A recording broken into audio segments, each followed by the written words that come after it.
দর্শক বন্ধুরা আসসালামু আলাইকুম।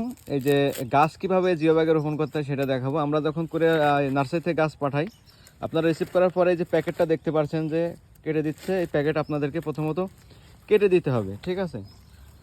আর প্যাকেটটা কাটবেন, দেখবেন যে এই যে মাটির যে চাপটা আছে এইটা যদি আপনার ভালো শক্ত হয়ে থাকে সেই ক্ষেত্রে আপনাদের এই প্যাকেটটা কেটে দিতে হবে। আর যদি মনে করেন যে মাটির চাপটা দুর্বল আছে সেই ক্ষেত্রে আপনারা প্যাকেটটা এইভাবে চিরেও কিন্তু চাইলে জিও ব্যাগে সেট করে দিতে পারেন, ঠিক আছে।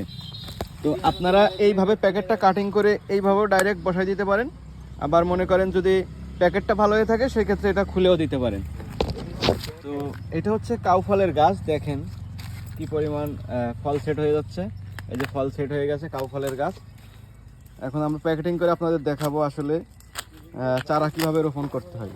এই যে আমরা অলরেডি এই জিও ব্যাগটাতে এই চারাটা আমরা ট্রান্সফার করছি ছোটো প্যাকেট থেকে, যেহেতু এটাতে অনেক ফল চলে আসছে। এই ছোটো প্যাকেটে রাখলে আমরা এই ফলগুলো রাখতে পারবো না, যার কারণে আমরা এটা ট্রান্সফার করে ওই প্যাকেট থেকে ট্রান্সফার করে আমরা এই জিও ব্যাগের ভেতরে সেট আপ করবো।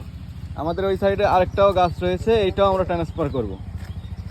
আর এই গাছটা যদি আমাদের আলমগীর সাহেব দেখাবে, এখন এই যে আলমগীর এসেছে নার্সারিতে, আর আলমগীর আমাদের প্রতিদিন গাছগুলো নিয়ে যায় কিন্তু কোরিয়ারে। এই যে ঠিক আছে আলমগীর, গাছটা একটু দেখাও, একটু উঁচু করে ধরে দেখাও গাছটা।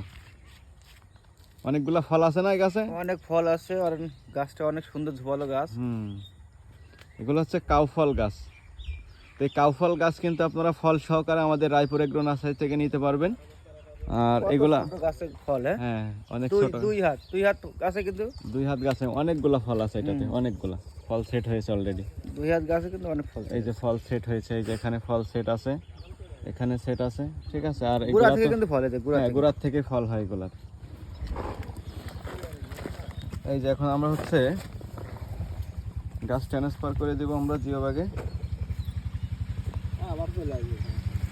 গাছ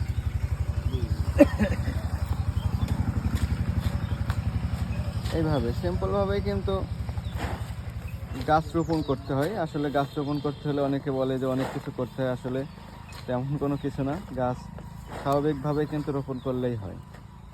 রোপণ করার পরেও আপনারা কিছুদিন পরে দেখা যাচ্ছে এখানে সার ব্যবহার করতে পারবেন, জৈব সার। আবার মিক্স করেও জৈব সার দিয়ে দিতে পারেন একবারে গাছ রোপণ করার সময়, যে মাটিটা দেওয়া হচ্ছে এই মাটির সাথে। তো আমাদের এই মাটির সাথে আগের থেকে আমাদের সার মিক্স করা ছিল, যার কারণে আমরা ওই মাটিটা দিয়ে দিলাম। সারি মাটিটাই কিন্তু আমরা যে জিও ব্যাগের ভেতরে দিলাম, ঠিক আছে। আমাদের এই মাটিতে আগের থেকেই মিরাকুলার গ্রোথ মিক্স করা ছিল, যেটাকে মাটির অনুখাদ্য বলা হয়। এই যে ট্রান্সফার করে দিলাম।